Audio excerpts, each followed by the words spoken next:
Now at 10, wind, snow, and bitter cold hits the 4 states. We'll let you know what to expect from this weekend's weather. Plus, the Miami Civic Center opens its doors to the public during these freezing temperatures. And we've got some tips for keeping your family warm and safe with a space heater. The 4 states' most watched news starts now. Bitter cold hits the 4 states, and this weekend should be even colder. This is KOAM News at 10. I'm Elise Snowy. Let's check in with the Chief Meteorologist Doug Hetty for a first look at weather. Well, of course, it turned out to be a much colder day for us today. Arctic front dropped through early this morning. Now ahead of it, look at this, midnight high 52, but we dropped to 16 degrees by 10 o'clock in the morning hours and warmed back up right around 22, 23 during the afternoon. Temperatures upper teens to near 20. These will drop back slowly as we go through the overnight hours. And look at our wind chills right now, already -3, -4 in our northern counties. So dangerously cold. Wind chill advisories in effect all the way until Tuesday afternoon. Winter storm watch in our southern counties because we do have some snow moving in as we go into Sunday. But this system's going to exit. We have another one which is going to rotate in by Sunday. Very cold night as we drop back right around 12 degrees for a low. Of course, we're going to look at those snow chances coming up here in just a bit. All right, thanks, Doug. As temperatures drop to dangerous lows, the Civic Center in Miami, Oklahoma will provide a warm place to get out of the cold weather. And according to organizer Rick Aldridge, the center is able to provide much more than locations used to in the past. With the concern of snow and even flash freezing, the center is able to still provide the necessary care for those in need. Rick says he has had full support from the city and Mayor Bless Parker. The Civic Center, as you can tell just by the sheer size, offers so much that sometimes maybe the church, just because of size, can't. We can put a lot more people in, we can separate them better, and we've got access to, it's basically a gymnasium. So we have access to bathrooms and showers and everything else that you might need. Rick says this shelter plans to stay open until Wednesday morning, although that will be a day-by-day decision.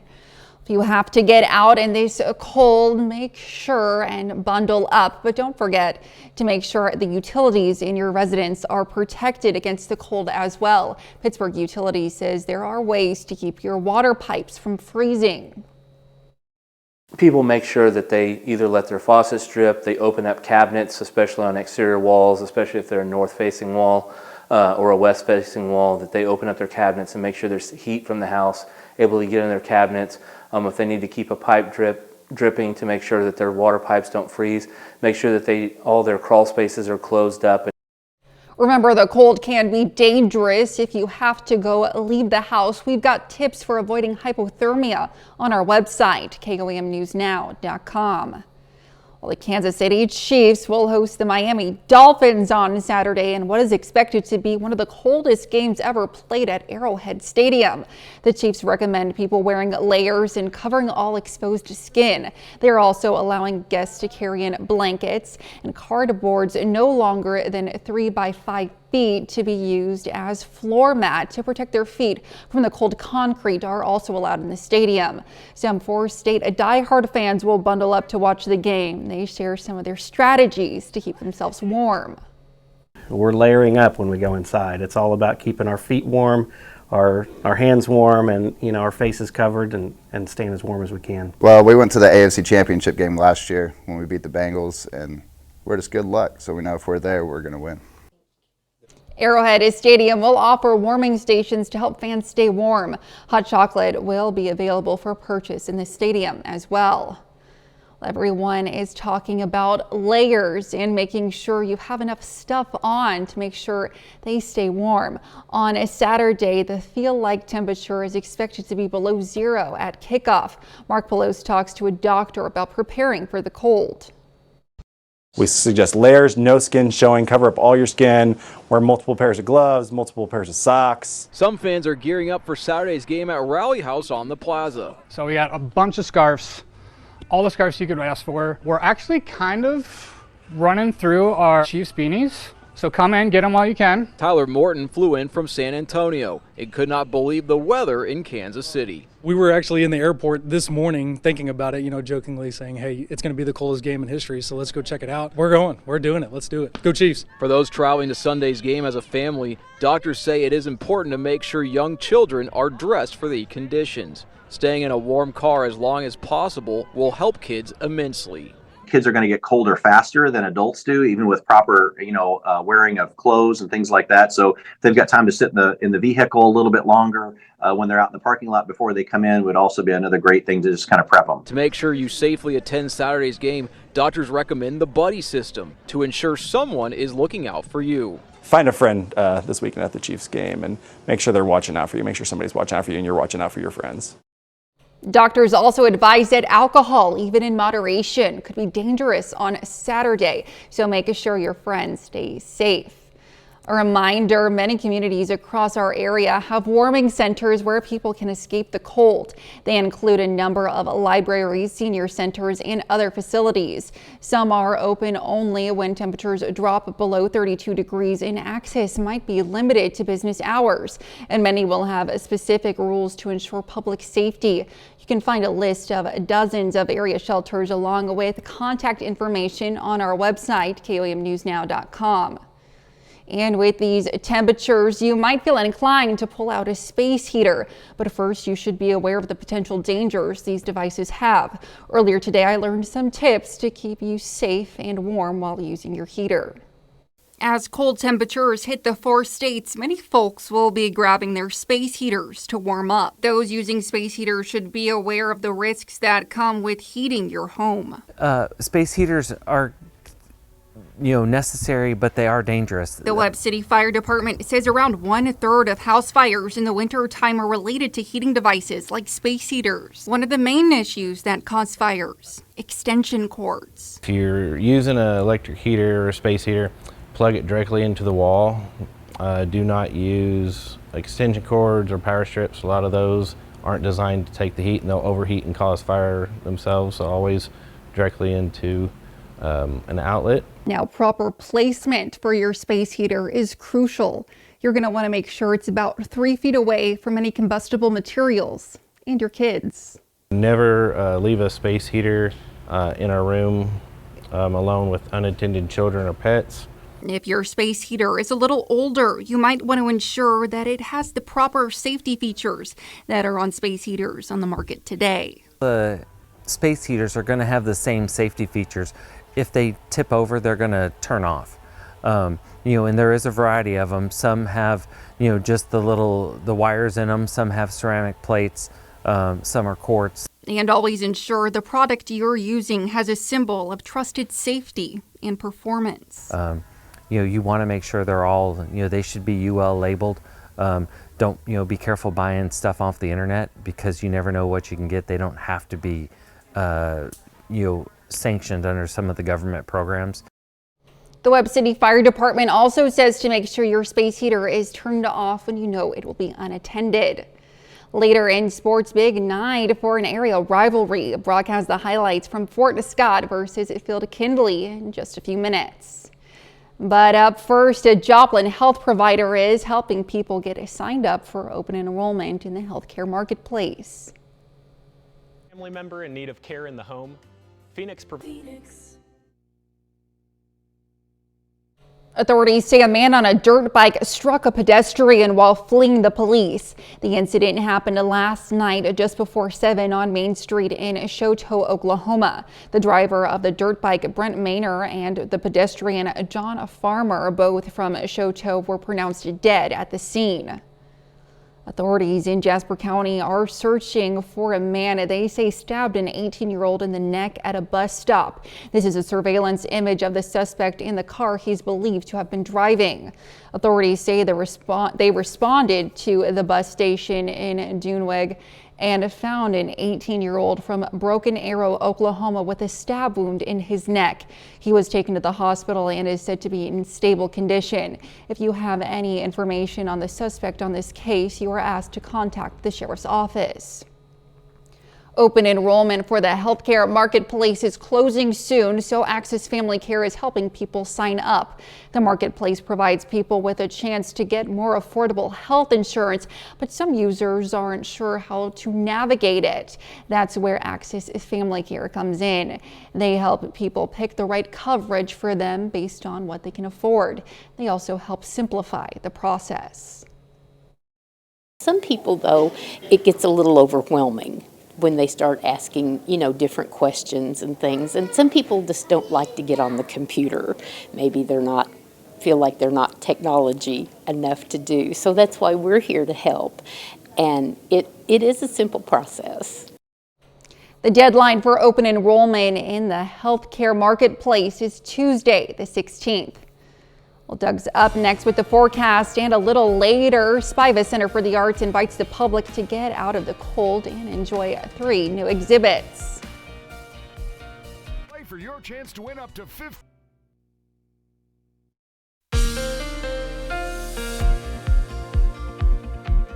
Well, of course, a super cold day for us today. That Arctic blast rolled in during the morning hours, and temperatures, they fell fast. It's bitterly cold out there. You could actually take it if it wasn't for the wind, but the wind just tears right through you, and that's what we're going to see tonight. Now, nice shot.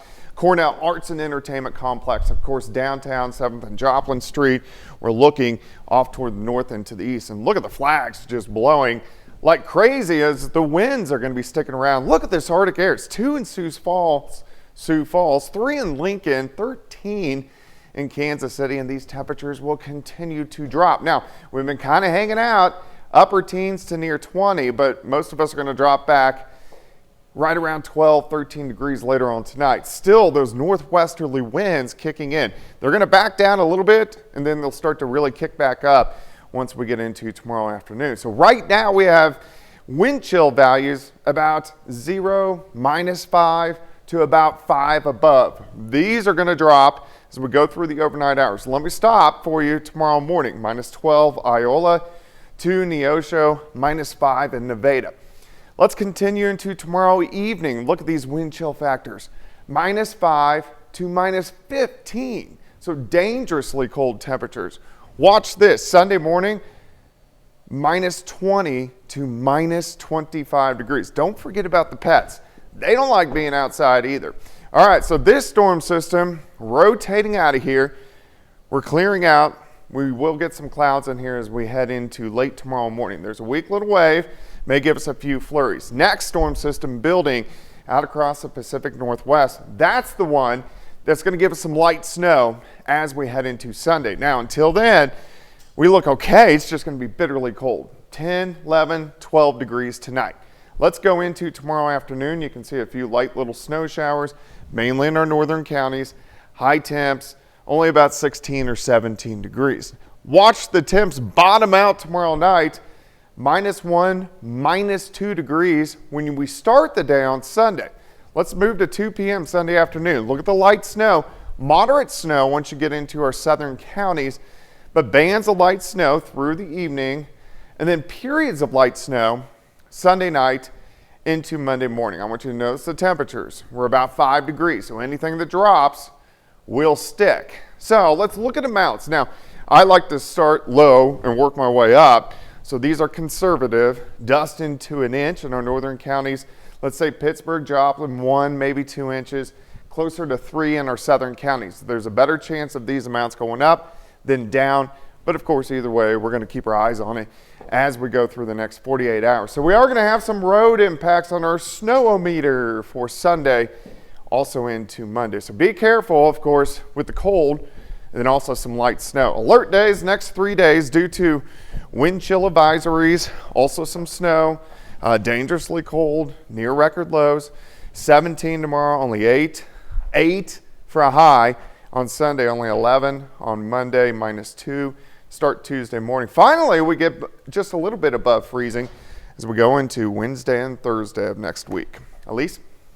All right, thanks, Doug. Well, the Spiver Center for the Arts, Anna Joplin, is showcasing 3 different exhibits right now. Pulped Under Pressure is focusing on handmade paper art. Threads of Time was a historical quilt project, and the exhibit called Those Who Can Teach features art made by local educators.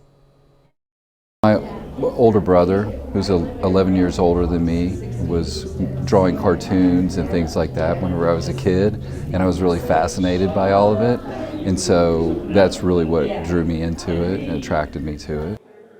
Each of the exhibits will be on display until March 24th.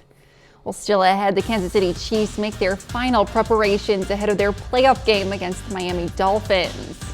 And the Fort Scott Tigers look to stay hot in conference play. Brock Baldridge has the highlights and more up next in sports. Peanut butter and bacon may seem crazy.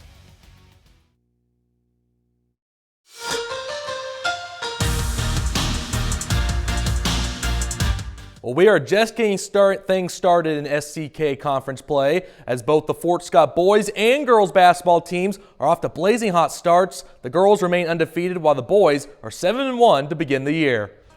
Fort Scott home tonight facing Field Kinley. Both teams bring in winning records coming into the night. So in the first quarter, it's Abby Gorman who dribbles down the court. She stops, then pops in a three-point shot. Lady Tigers lead by 5. Later in the quarter, it's Allie Brown who almost loses the handle, but she regathers it and gets the toilet bowl flush there for 2 points. So still in the first, Coffeyville looking to draw something up. Kaylin Karen banks in the three-point shot to make it a 6-point game, but Fort Scott is quick to respond as Allie Brown shoots this one from the top of the key and knocks down the 3 ball. Lady Tigers lead things by 9. Then in the end of the first quarter, Karen passes to Brooklyn White. She beats the buzzer with a layup. Fort Scott still led by 12 at halftime. So we head to the second half now, and Keegan Yarrick really just takes this ball game over, hits a three-point shot here. And later in the game, it's Yarrick who's going to drive to the rim and gets fouled on her way up. Fort Scott goes on to win this one 58-40. The Lady Tigers are now 8-0 to begin the season. Over to the boys game now. Fort Scott home for a big crowd there with Coffeyville. Fort Scott will start this game with a jumper made by Rocco Lafredo. Later in the quarter, it's Lafredo again as he scores Fort Scott's first 8 points of this game. We head later into the half now. Fort Scott's Spencer Goldston shoots the rainbow three-point shot here and gets nothing but net. Tigers lead by 13 to start this game. Let's Field Kinley, who gets their first points of the night from their big man Griffin Adamson on the easy bucket there. So we head to the second quarter now. Fort Scott looking to stay hot. They go right back to Spencer Goldston from way downtown. That's an NBA three-pointer there. Closing minutes of the first half now. Goldston goes to Dirks Kegler, who's wide open and swishes it home. Fort Scott bounces back after a loss. Tigers go on to beat Field Kinley tonight, 57-35. Well, it is playoff week, and the Kansas State Chiefs are putting in the final touches ahead of their wild card game against the Miami Dolphins. And of course, the big talking point from this week has all been the outdoor elements for this game. Some outlets are predicting that the wind chill could be as low as 30 degrees, negative 30 degrees. This will be the 4th time in franchise history that the Chiefs have met the Dolphins in the postseason. Fortunately, history, well, it's not been on the Chiefs' side when these two teams meet in postseason play. And of course, it's the second time this season that these two teams have played each other, with the first being in Frankfurt, Germany. I mean, it's cold's cold. For you, me, I mean, it's cold is cold, but you go do your thing. That's how you go play. Excited, man. Excited to get out there. I know we got a big challenge with Miami coming in, and sure enough, who doesn't love playoff football at Arrowhead, baby? It's like I said, it's just new. It's new. It's a new feel. It's a new challenge to, find ways to get open. It's a new challenge to find ways to get wins. I think I went up to Menahu after one game or during one game and said, man, we just got to become a team that just grinds these games out, man. It's not the same NFL as it was for us a few years ago, and for whatever reason, when it comes down to third, fourth quarter, we just got to be able to grind it out as a team. Wild Card Weekend begins this Saturday for the Chiefs, and with that being said, that brings us to our playoff edition for this week's Minute with Mitch.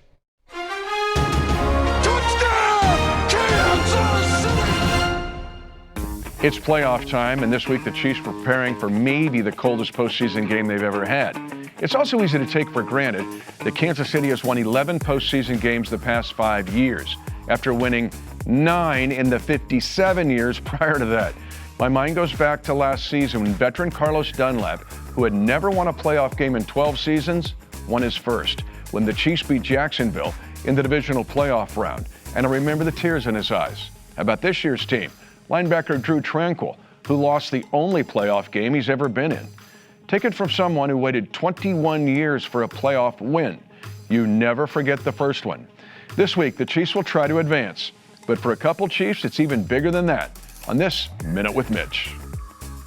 The Minute with Mitch is brought to you by KOAM Jewelry. Every day's game day, KOAM Jewelry, Pittsburgh, Joplin. Well, I know a lot of people are kind of angry from this game because the game will only be streaming on Peacock only. Yes. So, I mean, at the very least, we will have the final score here in case you missed the game. But, you know, it's going to be tough for some of those customers to watch the game. Absolutely. I'm interested to see how that progresses throughout the years if more streaming services will take Absolutely. it on. I think we'll see a rise in it, unfortunately. Yeah. All right. Thanks, Brock. Well, that's a look at sports. We're back with more news right after this. College, we put students first. All right, of course, dangerously cold out there. There's wind chill factors below 0 tonight. Actual temperature down to about 12. Only 17 tomorrow, -1 on Sunday morning. A high of only 8 on Sunday. We're going to have some light snow during the afternoon, some minor accumulation, so we're going to watch that. And then a high temp of only 11 on Monday. All right, thanks, Doug. Well, the team at KCU Joplin is showing their spirit for another team, the Kansas City Chiefs. The school lit their skyway up in red and gold to cheer on the Chiefs ahead of tomorrow's wild card game. That is just what everyone can't stop talking about today. Exactly. Yeah, you know, no one can stop talking about it, but the Chiefs ticket prices have gone down quite a bit. Some secondary markets are selling them for $38 a piece. So I think it's one of those things where you would have to pay me in order to go to that game. Prices down just like those temperatures are, that's for sure. All right, thanks, Brock. Well, thanks for watching. We'll see you tomorrow. Thanks for making us part of your night.